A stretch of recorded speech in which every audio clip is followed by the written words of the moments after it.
it's Emmy Hall at TFL Car, and behind me I've got the 2015 Honda CR-V.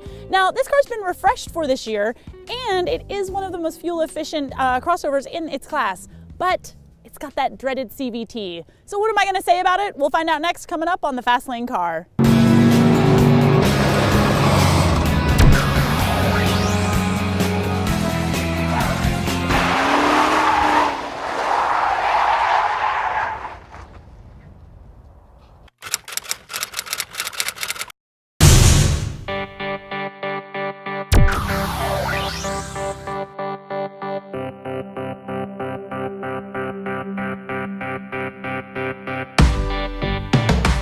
This year the CR-V's gotten a pretty strong refresh with new front and rear fascias. Now in the front you've got a much sleeker design, the proportion on the grille has changed, and you've got some chrome trim added to the fog lights. In the rear you've got, again, more chrome trim and a straighter crease in the body instead of last year's model, which curved up just a little bit to meet the taillights. Now these taillights also have a slightly different presentation in terms of the backup lights. Now under the hood, Honda has given us pretty much the same engine that you get in the Accord, which is a 2.4 liter, there it is, 2.4 liter 4-cylinder, which is good for 185 horsepower and 181 pound-feet of torque. Now you can get this car in front-wheel drive, but we have got the all-wheel drive version, and powers go into all four wheels via a continuously variable transmission, and we'll talk about that a lot later. Now EPA fuel ratings are 26 in the city, 33 out on the highway, and 28 combined, but to be honest with you, my combined rating was 22.5, so as always, take those numbers with a grain of salt. And it's an Earth Dreams technology. Ooh, fancy! Now, Honda does say that you can take this car off-road, but let's be honest, there's only 6.8 inches of ground clearance, so yeah. You could take it on a grade, like a graded road to your cabin, but really just don't take it off-road. You can tow 1,500 pounds, which is really nice. Now, the suspension has been revamped a little bit for this year, so I've got front and rear sway bars. It's not necessarily the sportiest chassis out there, but I think that everyday drivers are going to be satisfied.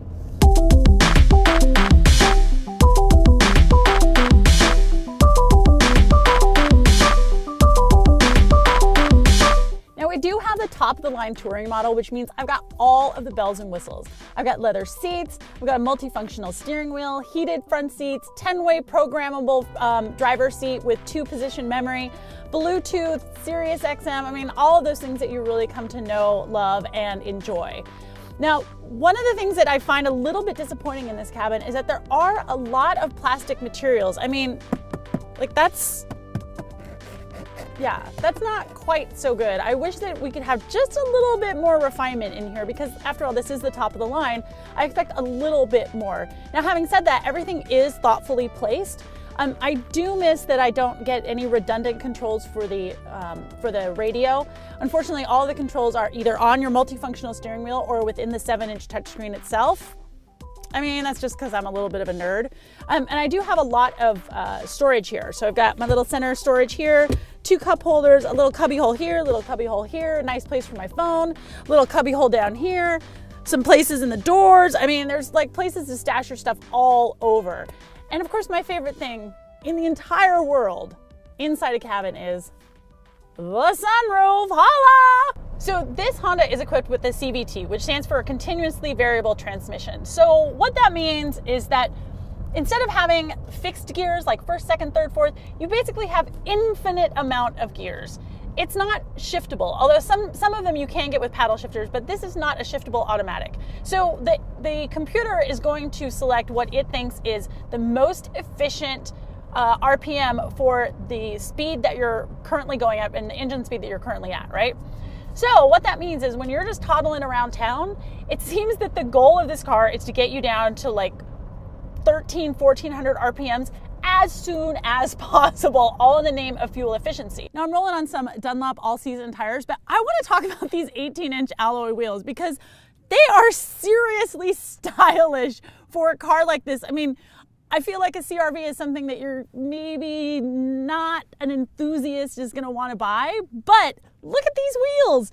They're crazy. They have so much style in them. I just love it. I love that they put these on this car. Now, if you were in a car that was maybe a shiftable automatic or a manual, that's so low that when you actually want to accelerate, you would want to downshift. Now, I'm not saying that the engine bogs when you're on that, but it bogs just a little bit. Now, this car does have a econ mode, regular mode, and then a sport mode. I spent most of my time in the drive and the sport mode, and even when you're up at higher speeds, like when I was at 55 miles an hour, I think my RPMs were right around 1,500. And at 65 miles an hour, they were only up to 2,800.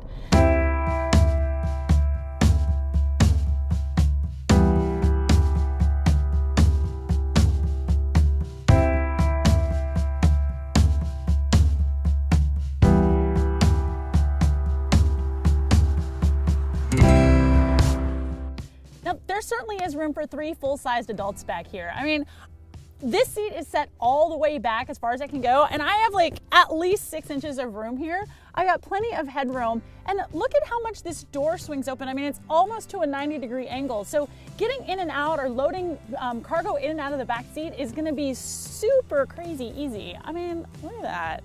Oh my gosh. I haven't gotten out of a car so easily since that one time, and the thing, and the stuff, and the junk. Remember that one time when we did that? Yeah, I gotta go. I do like this infotainment setup better in this Honda than I have in the other Hondas that I've driven. In this case, I have my 7-inch touchscreen below and my smaller informational screen up top.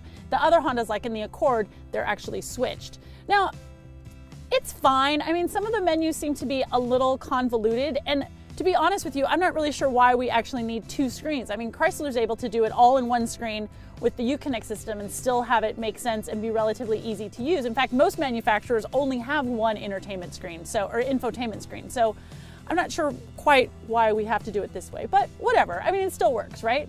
The graphics could use a little bit of an update. I mean, my nav screen is up here.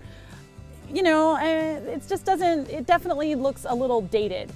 So this car also has the Honda Lane Watch system, which is when I signal right, there's a little camera in my side mirror, and then I get the image here on my 7-inch touchscreen.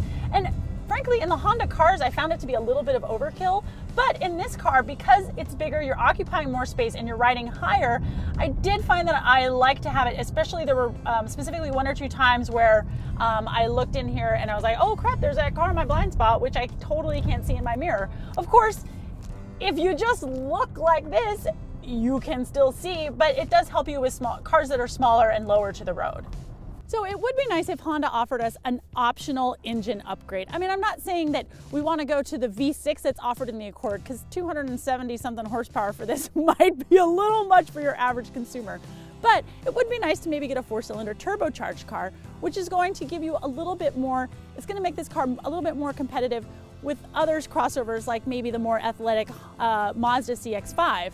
And of course, if you're really looking for off-road capability, you should look at the Jeep Cherokee Trailhawk, which comes in an actual 4x4, not just all-wheel drive, and starts at $4,000 less.